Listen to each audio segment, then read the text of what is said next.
ધોરણ 10 ચેપ્ટર 15 આર્થિક વિકાસ. પ્રત્યેક વ્યક્તિની પ્રત્યેક સવાર અલગ અલગ હોય છે. કેટલાક લોકો ભૌતિક સુખ સુવિધાથી ભરપૂર જીવન જીવે છે, પરંતુ વિશ્વની મોટાભાગની વસ્તી જીવન અસ્તિત્વ ટકાવી રાખવા સંઘર્ષ કરતી જોવા મળે છે. આ ગરીબ તરીકે ઓળખાતા લોકો માટે ભૌતિક સુખ સુવિધા કે આરામ એ કલ્પનાનો વિષય છે. આવી પરિસ્થિતિ કેવી રીતે ઉદ્ભવી? આ પરિસ્થિતિમાંથી બહાર કેવી રીતે નીકળવું વગેરે જેવા પ્રશ્નોનો ઉત્તર છે. આર્થિક વિકાસ. આજના આધુનિક યુગમાં વિશ્વનો પ્રત્યેક દેશ વિકાસ માટે પ્રયત્ન કરે છે, પરંતુ વિકાસ એ માત્ર આર્થિક જ નહીં, અનેક પાસા ધરાવતી સામાજિક પરિવર્તનની પ્રક્રિયા છે. આર્થિક વિકાસ એ કોઈપણ દેશની રાષ્ટ્રીય આવકમાં થતો સતત વધારો દર્શાવે છે. આર્થિક વિકાસ એટલે દેશની રાષ્ટ્રીય આવકમાં સતત વધારો થવો, દેશની માથાદીઠ આવકમાં વધારો થવો, લોકોના જીવન ધોરણમાં સુધારો થવો. આ બાબતને આર્થિક વિકાસ કહેવામાં આવે છે. દેશની કુલ આવકને રાષ્ટ્રીય આવક કહેવામાં આવે છે. દેશની કુલ રાષ્ટ્રીય આવકને દેશની કુલ વસ્તી વડે ભાગવાથી માથાદીઠ આવક પ્રાપ્ત થાય છે. જ્યારે જીવન ધોરણમાં લોકોને પ્રાપ્ત થતી સગવડો જેવી કે અનાજ, કપડાં, શિક્ષણ, આરોગ્ય, વાહન વ્યવહારની સુવિધા અને રહેઠાણની સુવિધાનો સમાવેશ થાય છે. ભારતમાં આઝાદી પછી રાષ્ટ્રીય આવક અને માથાદીઠ આવકમાં વધારો થવાથી અનાજ, કપડાં, વીજળી, શિક્ષણ, આરોગ્ય, રહેઠાણ વગેરે સેવાઓના વપરાશ અને સુવિધાઓમાં વધારો થયો છે. અગાઉની સરખામણીમાં ઉપરોક્ત જરૂરિયાતો વધુ સારી રીતે સંતોષાય છે. આથી કહી શકાય કે ભારતમાં આર્થિક વિકાસ થઈ રહ્યો છે. ભારતની રાષ્ટ્રીય આવક. ભારતની રાષ્ટ્રીય આવક જીડીપી 2011-12માં 2015-16ના ભાવોએ 87,36,039 કરોડ હતી, જે વધીને 2015-16માં 1,35,67,192 કરોડ થઈ હતી. આર્થિક વૃદ્ધિ અને આર્થિક વિકાસ વચ્ચેનો તફાવત. સામાન્ય રીતે આર્થિક વૃદ્ધિ અને આર્થિક વિકાસ બંને શબ્દો વધારો દર્શાવે છે, પરંતુ બંને વચ્ચે કેટલાક તફાવત જોવા મળે છે, જે નીચે મુજબ છે. પહેલું, વિકાસની પ્રક્રિયાના આધારે.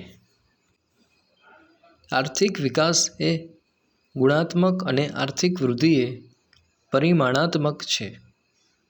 આર્થિક વિકાસ એ પ્રથમ અવસ્થા છે, જ્યારે આર્થિક વૃદ્ધિ એ આર્થિક વિકાસ પછીની અવસ્થા છે. બીજું, અર્થતંત્રમાં થતા પરિવર્તનને આધારે. અર્થતંત્રમાં થતા નવા સંશોધનોના આધારે ઉત્પાદનમાં થતો વધારો એ આર્થિક વિકાસ છે. દાખલા તરીકે, ખેતી ક્ષેત્રમાં ઘઉં, ડાંગર જેવા પાકમાં નવા બિયારણોની શોધ થતાં ઉત્પાદનમાં અનેક ગણો વધારો થયો. આ બાબત આર્થિક વિકાસ દર્શાવે છે. બીજી તરફ, ખેડાણલાયક જમીનમાં વધારો થવાથી ખેતીલાયક ઉત્પાદનમાં વધારો થાય તેને આર્થિક વૃદ્ધિ કહે છે. ત્રીજું, વિકસિત અને વિકાસશીલ દેશોના સંદર્ભમાં. વિકસિત અને વિકાસશીલ દેશોના સંદર્ભમાં પણ બંને વચ્ચે તફાવત જોવા મળે છે. વિકસિત દેશોની રાષ્ટ્રીય આવકમાં થતો વધારો એ આર્થિક વૃદ્ધિ કહેવાય, જ્યારે વિકાસશીલ દેશોની રાષ્ટ્રીય આવકમાં થતો વધારો એ આર્થિક વિકાસ કહેવાય. વિકાસશીલ અર્થતંત્રના લક્ષણો. વિકસિત અર્થતંત્ર અને વિકાસશીલ અર્થતંત્ર માથાદીઠ આવકના આધારે અલગ પાડવામાં આવે છે. વિશ્વ બેંકના 2004ના વિશ્વ વિકાસ અહેવાલમાં $735થી ઓછી માથાદીઠ આવક ધરાવતા દેશોને વિકાસશીલ અર્થતંત્ર તરીકે ઓળખવામાં આવે છે. વિકાસશીલ અર્થતંત્રના મુખ્ય લક્ષણો નીચે મુજબ ગણવામાં આવે છે. પહેલું, નીચી માથાદીઠ આવક. વિકાસશીલ દેશોની રાષ્ટ્રીય આવક નીચી જોવા મળે છે. જ્યારે વસ્તી વૃદ્ધિનો દર વધુ હોવાથી માથાદીઠ આવક નીચી રહે છે. નીચી માથાદીઠ આવકને કારણે જીવન ધોરણ નીચું રહેવા પામે છે. બીજું, વસ્તી વૃદ્ધિ. વિકાસશીલ રાષ્ટ્રોમાં વસ્તી વધારો વધુ જોવા મળે છે. આવા દેશોમાં વસ્તી વૃદ્ધિનો દર 2% અથવા તેનાથી પણ વધુ જોવા મળે છે. ત્રીજું, કૃષિ ક્ષેત્ર પર અવલંબન. વિકાસશીલ રાષ્ટ્રોમાં ખેતી મુખ્ય આર્થિક પ્રવૃત્તિ હોય છે અને દેશના 60% કરતાં પણ વધુ લોકો રોજગારી માટે ખેતી પર આધારિત હોય છે. દેશની રાષ્ટ્રીય આવકમાં પણ ખેતીનો ફાળો 25%ની આસપાસ હોય છે. ચોથું, આવકની વહેંચણીની અસમાનતા. વિકાસશીલ રાષ્ટ્રોમાં આવક તથા ઉત્પાદનના સાધનોની વહેંચણીમાં અસમાનતા જોવા મળે છે. આ અસમાનતા ગ્રામીણ અને શહેરી બંને વિસ્તારોમાં જોવા મળે છે. દેશના ટોચના 20% ધનિક લોકો રાષ્ટ્રીય આવકનો 40% હિસ્સો ધરાવતા હોય અને તળિયાના 20% ગરીબ લોકો રાષ્ટ્રીય આવકનો 10% હિસ્સો ધરાવતા હોય છે. આમ વિકાસશીલ રાષ્ટ્રોમાં આવક અને સંપત્તિનું કેન્દ્રીકરણ ધનિક લોકોમાં થયેલું જોવા મળે છે. પાંચમું, બેરોજગારી. બેરોજગારી એ વિકાસશીલ દેશોનું મહત્ત્વનું લક્ષણ ગણી શકાય. આ દેશોમાં બેરોજગારીનું પ્રમાણ કુલ શ્રમિકોના 3% કરતાં વધુ હોય છે. આ દેશોમાં બેરોજગારી જુદા જુદા સ્વરૂપે જેવી કે મોસમી બેરોજગારી, છુપી બેરોજગારી, ઔદ્યોગિક બેરોજગારી વગેરે જોવા મળે છે. જે બેરોજગારી લાંબા ગાળાની હોય છે. છઠ્ઠું, ગરીબી. ગરીબી એ વિકાસશીલ રાષ્ટ્રનું લક્ષણ છે. જે લોકો પોતાની પ્રાથમિક જરૂરિયાતો જેવી કે અનાજ, કપડાં, રહેઠાણ, શિક્ષણ અને આરોગ્ય વગેરે સંતોષી શકતા ન હોય તેને ગરીબ ગણવામાં આવે છે. વિકાસશીલ દેશોમાં આવા લોકોનું પ્રમાણ લગભગ કુલ વસ્તીના 3 ભાગ જેટલું હોય છે.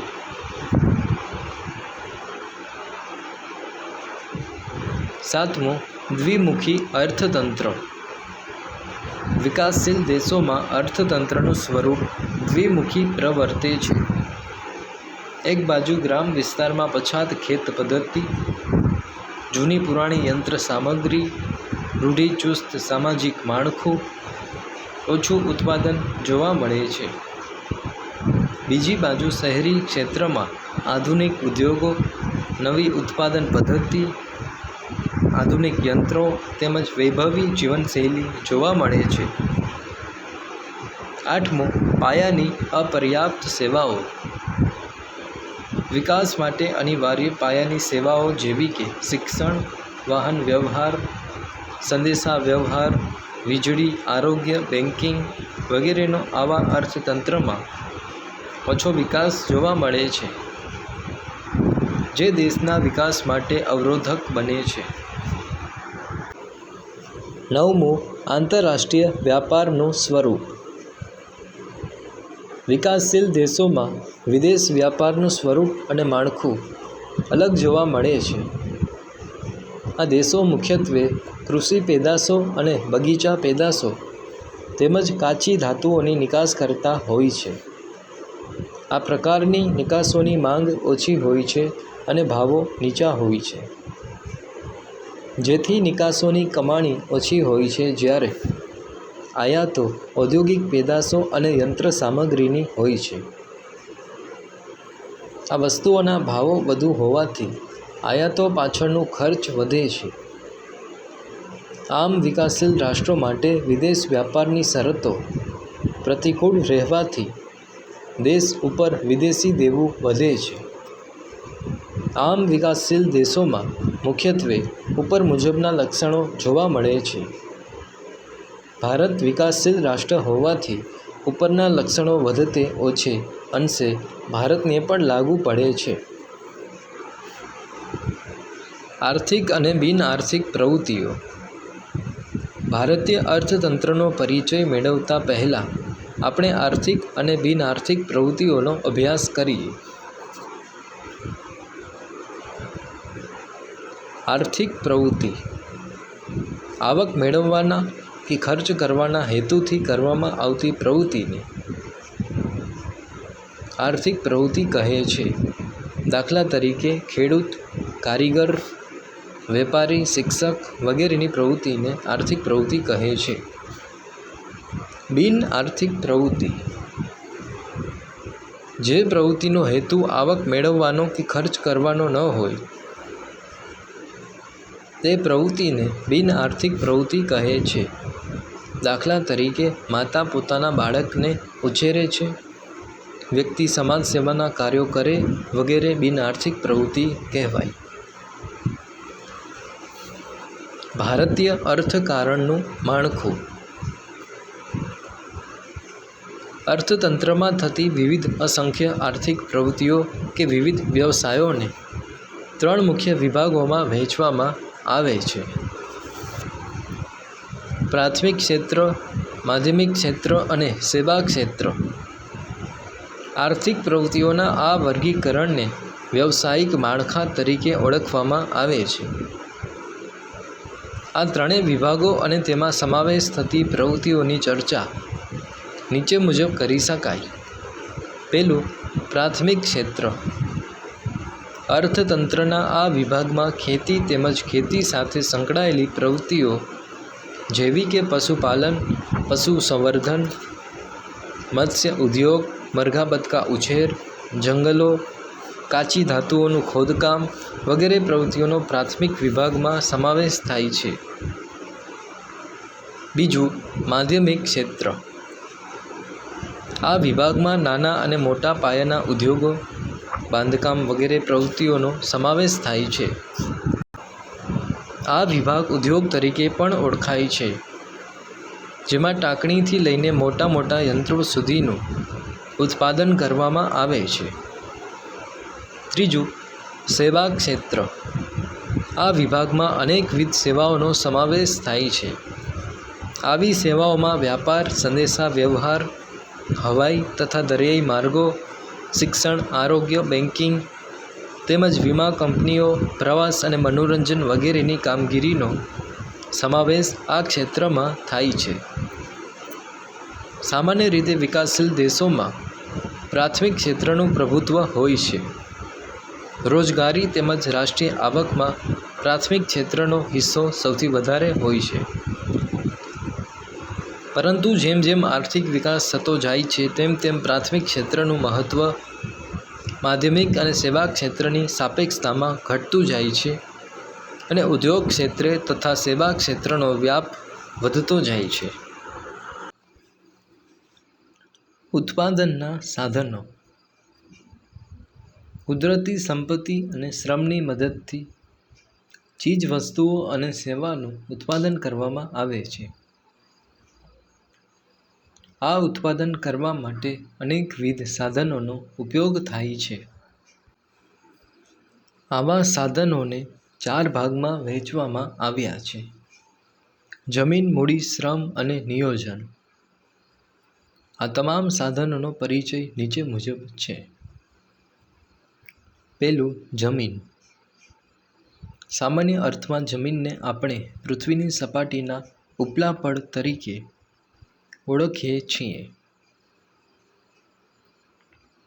પરંતુ અર્થશાસ્ત્રની પરિભાષામાં જમીન એટલે તમામ પ્રકારની કુદરતી સંપત્તિ કે જેમાં પૃથ્વીની સપાટી પર આવેલા જંગલો, નદીઓ, પર્વતો, પૃથ્વીના પેટાળમાં આવેલા ખનિજો, ધાતુઓ વગેરેનો સમાવેશ જમીનમાં થાય છે.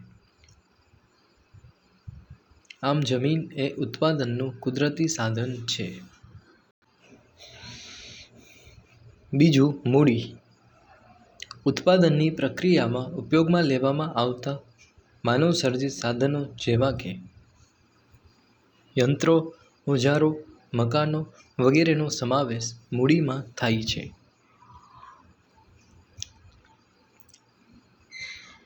ત્રીજું, શ્રમ.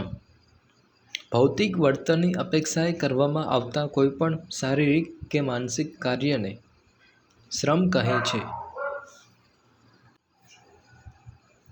શ્રમ એ ઉત્પાદનનું સજીવ સાધન છે.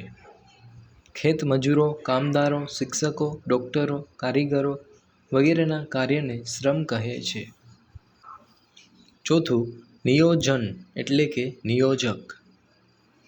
ઉત્પાદનની પ્રક્રિયામાં જમીન, મૂડી અને શ્રમ જેવા ત્રણેય સાધનોનું નફાના હેતુથી કુશળતાપૂર્વક સંયોજન કરનાર વ્યક્તિને નિયોજક કહે છે. આ ત્રણેય સાધનોને યોજનાપૂર્વક ઉત્પાદનમાં જોડવાની કામગીરીને નિયોજન કહેવાય. ઉત્પાદનના સાધનોની ફાળવણી. માનવીની જરૂરિયાતો અમર્યાદિત છે અને આ જરૂરિયાતો પૂરી કરવાના સાધનો મર્યાદિત છે. વિશ્વના કોઈપણ દેશ પાસે અમર્યાદિત પ્રમાણમાં સાધનો ઉપલબ્ધ હોતા નથી. ઉત્પાદનના સાધનોની હંમેશા અછત જ રહેવાની. પરિણામ સ્વરૂપે દરેક દેશ પોતાની પાસે જે મર્યાદિત સાધનો છે તેનો ઉપયોગ કેમ, કયા અને કેટલા પ્રમાણમાં કરવો વગેરે પ્રશ્નો સાધનની ફાળવણીમાં ઉદ્ભવે છે, જેની ચર્ચા નીચે મુજબ કરી શકાય. પહેલું, અમર્યાદિત જરૂરિયાતો. માનવીની જરૂરિયાતો અસંખ્ય અને અમર્યાદિત છે. વળી એક જરૂરિયાતમાંથી બીજી અનેક જરૂરિયાતો ઉદ્ભવે છે. ઘણી જરૂરિયાતો વારંવાર સંતોષવી પડે છે તો કેટલીક જરૂરિયાતો વિજ્ઞાન અને ટેકનોલોજીના વિકાસને કારણે પણ ઉદ્ભવે છે. આમ અનેક કારણોસર જરૂરિયાતો અમર્યાદિત બને છે. આથી આ જરૂરિયાતો પૂરી કરવા માટે જરૂરિયાતોની પસંદગી કરવી પડે છે. બીજું, જરૂરિયાતોમાં અગત્યાનુક્રમ. અમર્યાદિત જરૂરિયાતોની સામે ઉત્પાદનના સાધનો મર્યાદિત હોવાથી કઈ જરૂરિયાતો વધુ અગત્યની છે તે વ્યક્તિએ નક્કી કરી અને જરૂરિયાતોને અગત્યાનુક્રમ મુજબ સંતોષવી પડે છે. જે જરૂરિયાત વધુ અગત્યની હોય તેને પ્રથમ સંતોષવી પડે અને ત્યારબાદ અન્ય જરૂરિયાતો. આમ ઉત્પાદનના સાધનો મર્યાદિત હોવાથી જરૂરિયાતોમાં અગત્યાનુક્રમ નક્કી કરવો પડે છે. ત્રીજું, મર્યાદિત સાધનો. ઉત્પાદનના સાધનોમાં મુખ્યત્વે કુદરતી સંપત્તિ અને માનવીય સંપત્તિ હોય છે. આ તમામ સાધનો મર્યાદિત હોય છે. તેથી તેનો કરકસરપૂર્વક ઉપયોગ કરવો પડે અને પસંદ કરેલી જરૂરિયાતોને લક્ષમાં લઈ સાધનોની ફાળવણી કરવી પડે. ચોથું, સાધનોનો વૈકલ્પિક ઉપયોગ. જરૂરિયાત સંતોષવાના સાધન મર્યાદિત છે એટલું જ નહીં પરંતુ તે વૈકલ્પિક ઉપયોગ ધરાવે છે. ઉત્પાદનનું કોઈ સાધન એક કરતાં વધુ ઉપયોગમાં આવતું હોય તો તે સાધન અનેક ઉપયોગ ધરાવે છે. આ સાધનનો એક સમયે એક જ ઉપયોગ થઈ શકે છે. તેથી આ ઉપયોગ વૈકલ્પિક છે એમ કહેવાય. જેમ કે જમીનમાં ઘઉંનો પાક વાવીએ તો બાજરી, મકાઈ, મગફળી કે અન્ય પાક લઈ શકાતા નથી. જમીનના અન્ય ઉપયોગ જતા કરવા પડે છે. આમ ઉપરોક્ત પરિસ્થિતિમાં વધુમાં વધુ જરૂરિયાત સંતોષાય તે રીતે ચીજવસ્તુઓ અને સેવાઓના ઉત્પાદનમાં સાધનોની ફાળવણી કરવામાં આવે છે. ઉત્પાદનના સાધનોની ફાળવણીની પદ્ધતિઓ. ઉત્પાદનના સાધનોની શ્રેષ્ઠ ફાળવણી કરી અને વધુમાં વધુ ઝડપથી આર્થિક વિકાસ પ્રાપ્ત કરવાનો દરેક દેશ પ્રયાસ કરતો હોય છે. ઉત્પાદનના સાધનોની ફાળવણીની મુખ્ય બે પદ્ધતિઓ છે: બજાર પદ્ધતિ અને સમાજવાદી પદ્ધતિ. આ બંને પદ્ધતિ એકબીજાથી તદ્દન વિરોધી છે. આ બંને પદ્ધતિઓનો સમન્વય કરી અન્ય પણ કેટલીક પદ્ધતિઓ વિકાસ પામી છે. દરેક દેશ પોતાને અનુરૂપ હોય એવી એક યા બીજી પદ્ધતિ સ્વીકારે છે. ઉત્પાદનના સાધનોની ફાળવણી અંગેની મુખ્ય પદ્ધતિઓની સમજૂતી આ મુજબ છે. અ. બજાર પદ્ધતિ. અમેરિકા, જાપાન વગેરે જેવા દેશોએ પોતાનો આર્થિક વિકાસ બજાર પદ્ધતિથી કર્યો હતો. બજાર પદ્ધતિને મૂડીવાદી પદ્ધતિ તરીકે પણ ઓળખવામાં આવે છે. આ પદ્ધતિમાં ઉત્પાદનના સાધનોની ફાળવણી નફાના આધારે થાય છે. આ પદ્ધતિમાં ઉત્પાદન અને તેની સાથે સંકળાયેલા આર્થિક નિર્ણયોમાં કેન્દ્રસ્થાને નફો હોય છે.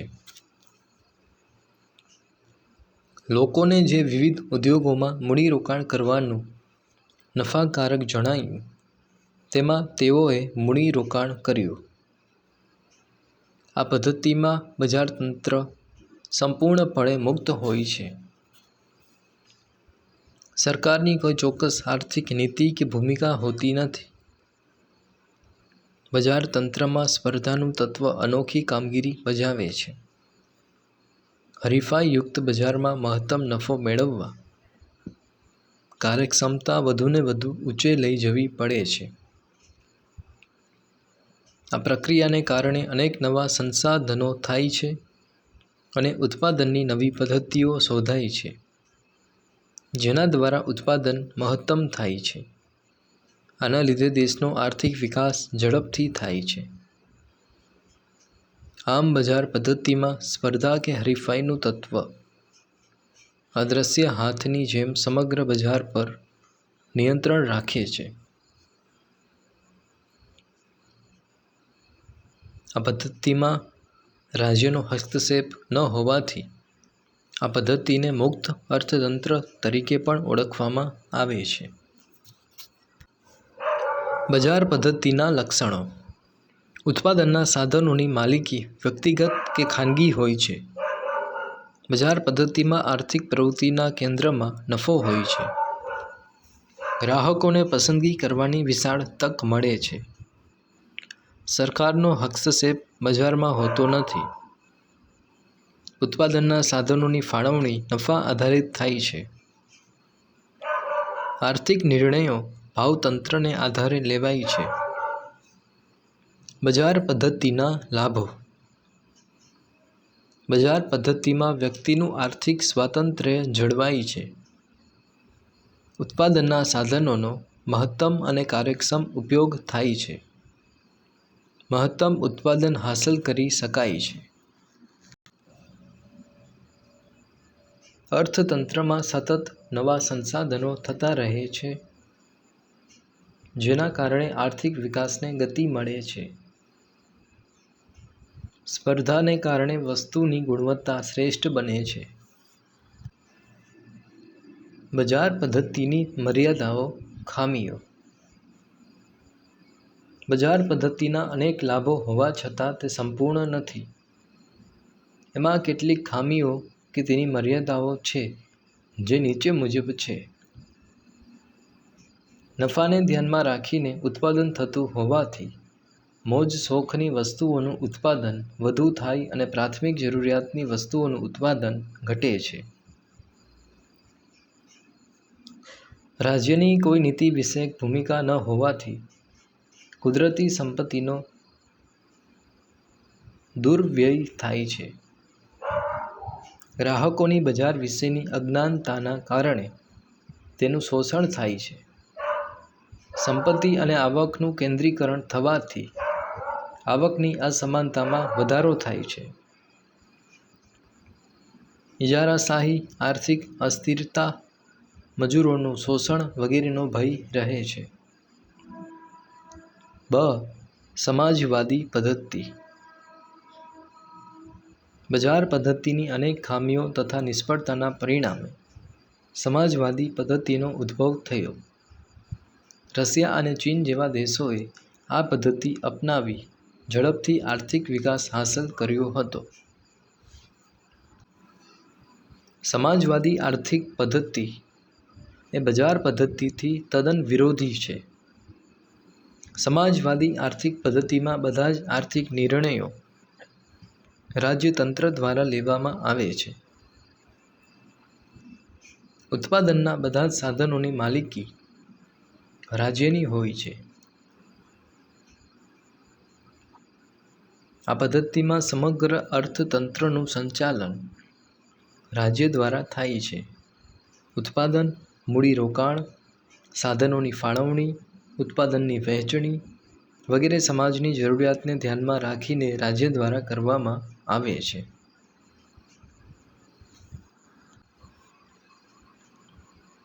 સમાજવાદી પદ્ધતિમાં કેન્દ્ર સ્થાને નફો નહીં પણ સમગ્ર સમાજનું કલ્યાણ રહેલું હોય છે. ચીજવસ્તુઓનું ઉત્પાદન અને ભાવો રાજ્ય દ્વારા નક્કી થાય છે. રાજ્યોએ નક્કી કરેલા ઉત્પાદનના લક્ષ્યાંકોને સિદ્ધ કરવાની જવાબદારી રાજ્ય સંચાલિત કારખાનાઓની હોય છે. ખેતી પણ રાજ્યની માલિકીની હોય છે. શ્રમિકોને તેમની ક્ષમતા મુજબ વેતન આપવામાં આવે છે અને તે મુજબ કામ લેવામાં આવે છે.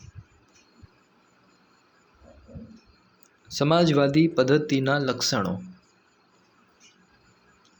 ઉત્પાદનના સાધનોની માલિકી રાજ્યની હોય છે. અર્થતંત્રમાં બધા જ આર્થિક નિર્ણયો રાજ્યો દ્વારા લેવામાં આવે છે. આર્થિક પ્રવૃત્તિના કેન્દ્રમાં નફો નહીં પણ સમાજનું હિત હોય છે. શ્રમિકોને કામના બદલામાં વેતન ચૂકવવામાં આવે છે. સમાજવાદી પદ્ધતિના લાભો. સમાજની જરૂરિયાત મુજબ ઉત્પાદન થવાથી બિનજરૂરી કે મોજશોખની વસ્તુઓનું ઉત્પાદન થતું નથી. આ પદ્ધતિમાં ઉત્પાદનના નિર્ણય રાજ્ય દ્વારા લેવાતા હોવાથી કુદરતી સંપત્તિનો દુર્વ્યય થતો નથી. આવક અને સંપત્તિની અસમાનતા દૂર થાય છે. ગ્રાહકોનું શોષણ થતું નથી. સમાજવાદી પદ્ધતિની મર્યાદાઓ, ખામીઓ.